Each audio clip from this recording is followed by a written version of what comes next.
Good morning. Today is Martin Luther King Jr. Day, a time we set aside in America to remember a man and his mission. As a Baptist minister, he preached the gospel of Jesus Christ powerfully and without compromise, and many were led to faith in Jesus.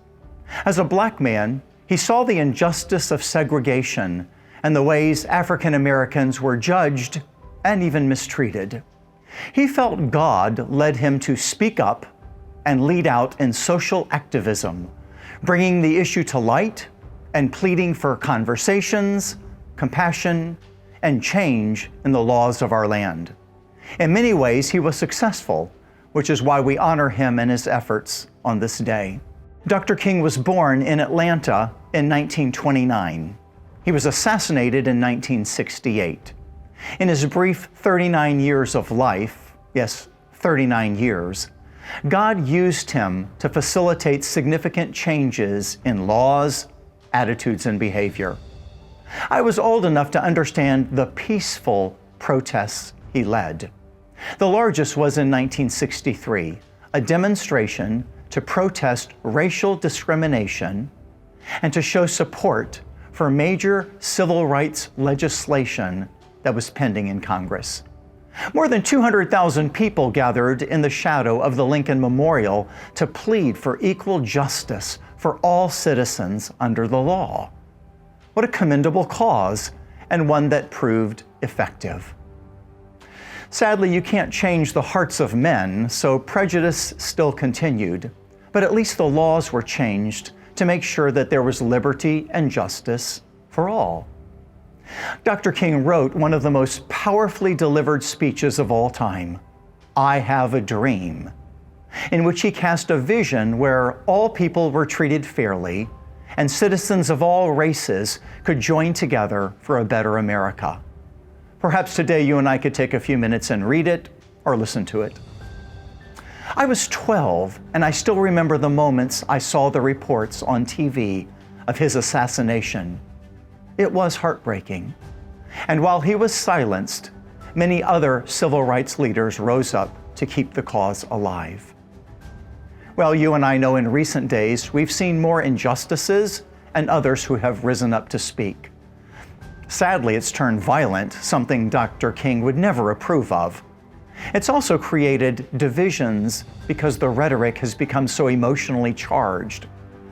That's why it's crucial that we, as Christ followers, listen, show empathy and compassion, and use our influence to address the injustices in our community and country.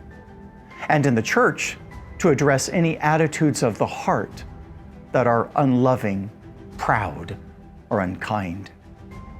In yesterday's teaching text in John 13, Jesus spoke of a fresh commandment, that we love one another as He loved us. It does matter to Him how we treat each other, how we talk to each other and about each other, how we genuinely care for each other. He said people will notice our love and identify us with Him because He embodied love as He lived among us. God is love, and He calls us to live a life of love. His love is described in 1 Corinthians 13. Listen again to the word of the Lord.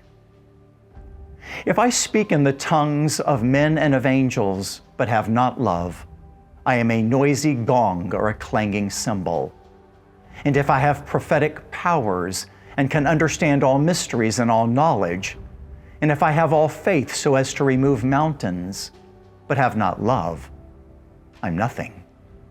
If I give away all I have, and if I deliver up my body to be burned, but have not love, I gain nothing. Love is patient and kind. Love does not envy or boast. It is not arrogant or rude. It does not insist on its own way. It's not irritable or resentful. It does not rejoice at wrongdoing, but rejoices with the truth. Love bears all things, believes all things, hopes all things, endures all things. God's love never fails. Well, If you've never experienced prejudice against you or unjust treatment of you, then you might not fully appreciate what today means to those who have. So I appeal, be sensitive and aware that there are still injustices in the world. And as Christ followers, we not only proclaim the good news of Jesus Christ, but we treat every person with dignity and respect because we are all made in the image of God. Let's pray. Father, forgive us where we have sinned in word or attitude, treating others in disrespectful ways. Today we honor you and ask that you will show us how to show honor for others. May we treat everyone with respect and your love. We love you, Lord. And now offer your prayers. God bless you.